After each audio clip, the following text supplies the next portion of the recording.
In today's news video, we cover nuclear brinkmanship, Putin's potential use of nuclear weapons in unprovoked war with Ukraine. Oligarch at war, the shadowy struggle of Yevgeny Prigozhin in eastern Ukraine.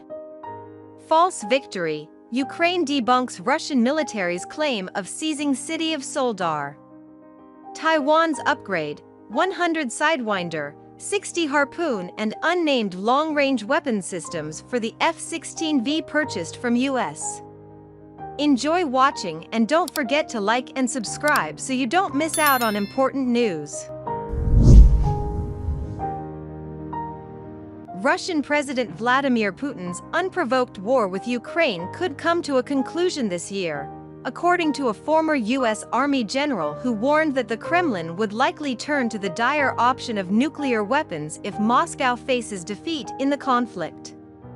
Retired U.S. Army Brig General Kevin Ryan told Insider on Tuesday that he believes that Russia would use a nuclear weapon before it allowed its military to be defeated in the field.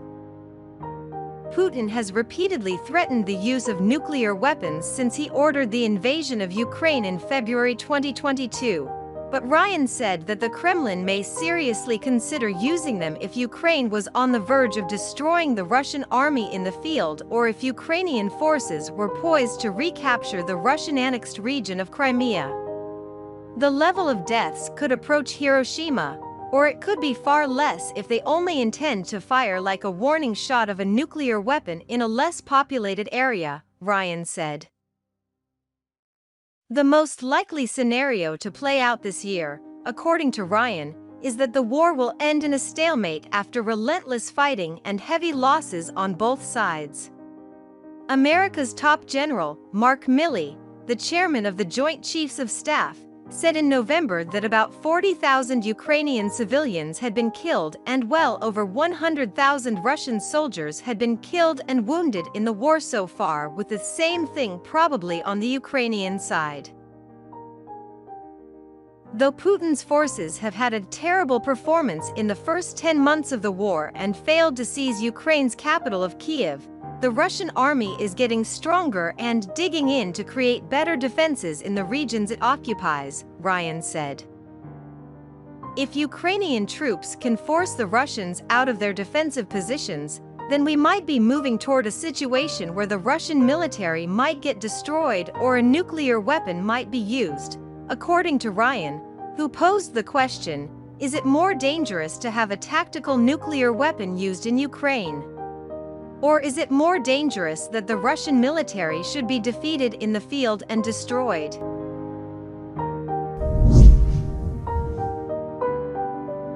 Russian oligarch Yevgeny Prigozhin is fighting his own war in eastern Ukraine, an often crude and increasingly vocal presence in Russia's Moscow's faltering military campaign.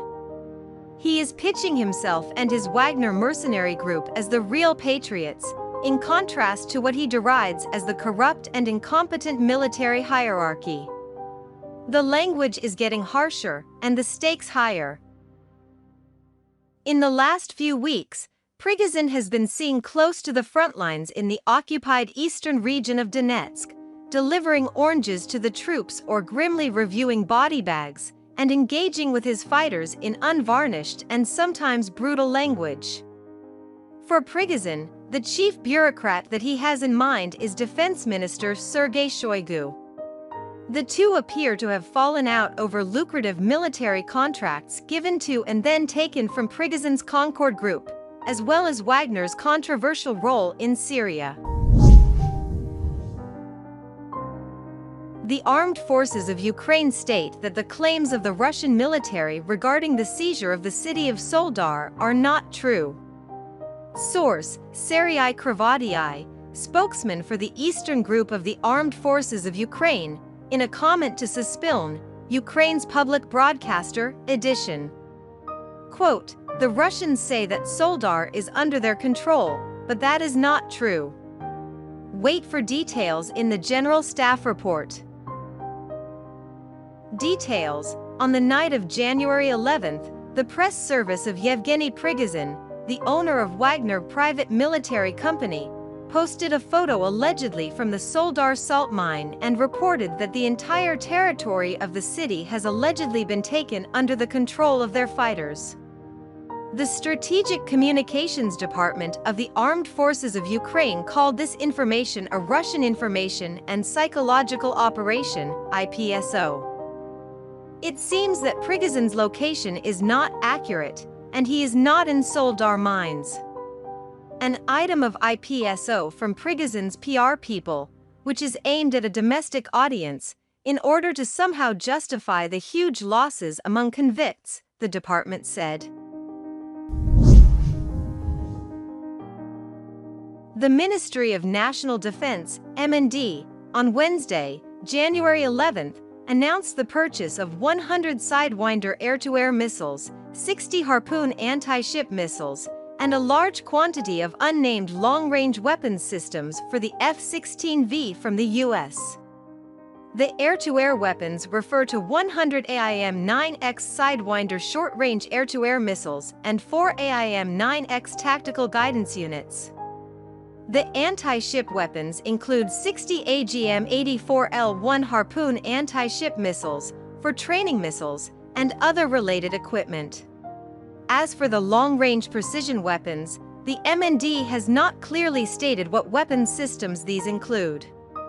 It is rumored within the military that this may involve the purchase of AGM-88 HARM anti-radiation missiles, as well as the AGM-154 Joint Standoff Weapon and AGM-84H/K SLAM-ER, an advanced standoff precision-guided, air-launched cruise missile.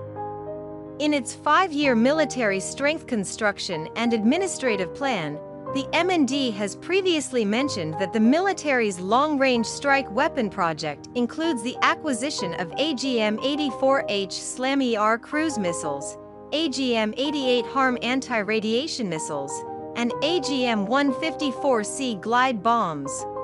The Air Force has compiled a total budget of 47.08 billion new Taiwan dollars for long-range precision weapons, deducting the 34 billion new Taiwan dollars announced for such weapons on Wednesday. This leaves 12.6 billion new Taiwan dollars for additional long-range weapon purchases.